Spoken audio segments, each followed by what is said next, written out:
아침 하나님과 함께 누리는 하늘의 양식 오늘 만나. 명절 끝날 곧 큰 날에 예수께서 서서 외쳐 이르시되 누구든지 목마르거든 내게로 와서 마시라. 나를 믿는 자는 성경의 이름과 같이 그 배에서 생수의 강이 흘러나오리라. 이는 그를 믿는 자들이 받을 성령을 가리켜 말씀하신 것이라. 예수께서 아직 영광을 받지 않으셨으므로 성령이 아직 그들에게 계시지 아니하시더라. 이 말씀을 들은 무리 중에서 어떤 사람은 이 사람이 참으로 그 선지자라. 그리스도라. 그리스도가 어찌 갈릴리에서 나오겠느냐? 성경에 이르기를 그리스도는 다윗의 씨로 또 다윗이 살던 마을 베들레헴에서 나오리라 하지 아니하였느냐? 예수로 말미암아 무리 중에서 쟁론이 되니 그 중에는 그를 잡고자 하는 자들도 있으나 손을 대는 자가 없었더라. 아랫 사람들이 대제사장들과 바리새인들에게로 오니 그들이 묻되 어찌하여 잡아오지 아니하였느냐? 그 사람이 말하는 것처럼 말한 사람은 이때까지 없었나이다. 바리새인들이 대답하되 너희도 미혹되었느냐? 당국자들이나 바리새인 중에 그를 믿는 자가 있느냐? 율법을 알지 못하는 이 무리는 저주를 받은 자로다. 그 중에 한 사람 곧 전에 예수께 왔던 니고데모가 그들에게 말하되 우리 율법은 사람의 말을 듣고 그 행한 것을 알기 전에 심판하느냐? 그들이 대답하여 이르되 너도 갈릴리에서 왔느냐? 찾아보라. 갈릴리에서는 선지자가 나지 못하느니라. 오늘 함께 읽은 말씀 역시 예수님께서 초막절에 예루살렘 성전에서 가르치시던 말씀 중 일부분입니다. 37절을 보면 이 날은 초막절을 지키는 일주일 중에서 가장 마지막 날, 큰 날로 초막절의 절정이라고 할 수 있죠. 절기의 마지막 절정은 예수님은 이렇게 말씀하세요. 누구든지 목마르거니와 내게로 와서 마시라. 나를 믿는 자는 성경의 이름과 같이 그 배에서 생수의 강이 흘러나오리라. 예수님은 생수에 대한 약속을 하고 계시죠. 누구든지 어떤 사람이든지 목마른 자가 예수님께 나아올 때 우리 주님은 영원한 생수를 허락해 주십니다. 오직 예수님만이 우리의 생명이 되신다는 거죠. 이미 앞선 4장과 6장에서도 말씀하신 대로 목마른 자가 영원히 목마르지 않는 생수를 받을 조건은 바로 예수님을 향한 믿음을 통해서만 가능합니다. 그렇다면 이 생수의 강은 무엇입니까? 이 생수의 강을 39절은 성령이라고 말씀하세요. 아직은 예수님께서 영광에 이르지 않으셨기 때문에 십자가 고난을 당하지 않으셨고 죽음 이후의 부활을 경험하지 않으셨기 때문에 성경은 아직 제자들이 성령을 받기 전이라고 말씀합니다.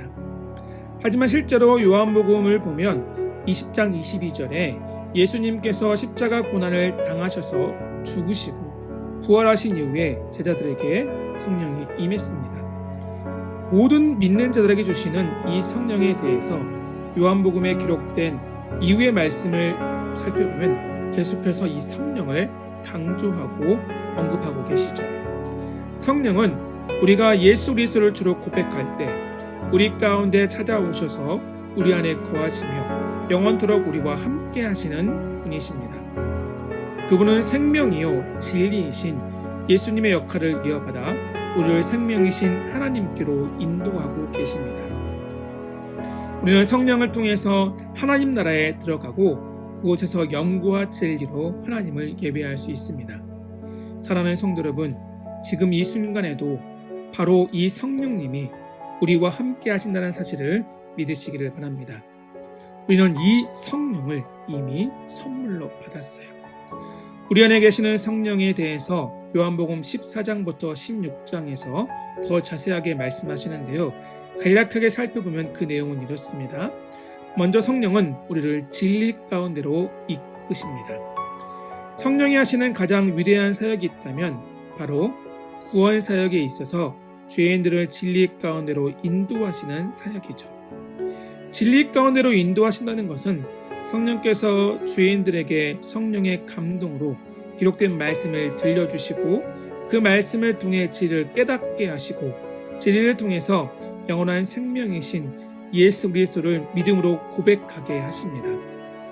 또 성령은 우리가 이 땅에 사는 동안 하나님께서 우리에게 맡기신 삶의 자리에서 하나님의 뜻을 구하며 마침내 우리를 향하신 하나님의 뜻을 이루는 삶을 살게 하십니다.